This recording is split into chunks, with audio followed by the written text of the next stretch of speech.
ऐसे ग्रंथ पुस्तक वाङ्मय के माध्यम से याद किया जाता है।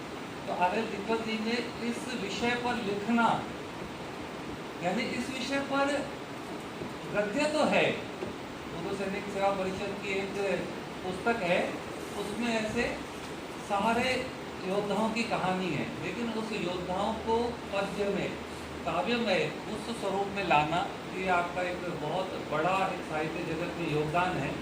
लेकिन बताया कि दुर्भाग्य से इस पुस्तक का कोविड काल में आना, तो शायद चर्चा का समय उस समय उचित नहीं होगा। लेकिन आप देखिए कितना संयोग है, इस पुस्तक की चर्चा उस समय हो रही है जब ऑपरेशन सिंदूर चल रहा है। तो कुछ समय नियति तय करती है, और वो भी उस समय जब भारत दुनिया के ऐसे देश जो खुलेआम दादागिरी कर रहे हैं, उनके सामने चुनौती लेकर खड़ा है। यानी एक तरह से संपूर्ण विश्व व्यवस्था परिवर्तित हो रही है, और इस परिवर्तित विश्व व्यवस्था में भारत सदैव कालजयी रहा है, मृत्युंजय रहा है। भारत के जन्म का उद्देश्य ही विश्व कल्याण है। वसुधैव कुटुंबकम केवल कहने के लिए भारत ने आज भी कोविड में सबसे पहले दवाई विश्व के उन देशों को दी जहां आवश्यकता थी। आज भी यूक्रेन में या फिलीपींस में अगर भोजन पैकेट, दवाइयाँ युद्ध के समय भारत के सर्वाधिक जाते हैं, भले उस देश का व्यवहार भारत के साथ कैसा भी हो। तो भारत अजय यानी केवल युद्ध क्षेत्र में नहीं है।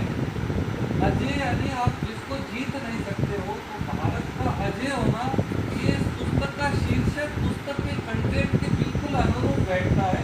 इसके लिए आप बहुत बधाई की बात।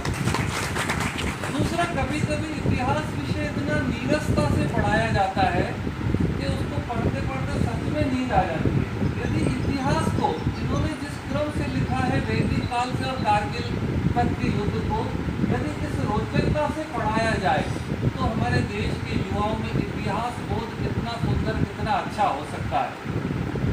तो एक ही पुस्तक को, एक ही पुस्तक में इतने सारे विषय समेटना, तो आप लोग लेकर तो बधाई के पात्र है, अभिनंदनीय है।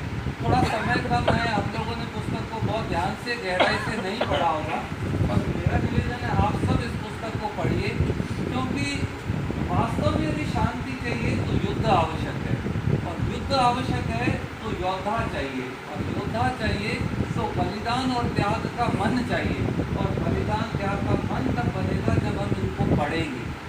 विचार, ये बहुत बड़ा युद्ध है, विचार ही आपको प्रेरणा देता है। तो उनकी पुस्तक एक तरह से विचारोत्तेजन पैदा करती है, और चर्चा करके हमने एक सार्थक प्रयास किया है आप सभी ने।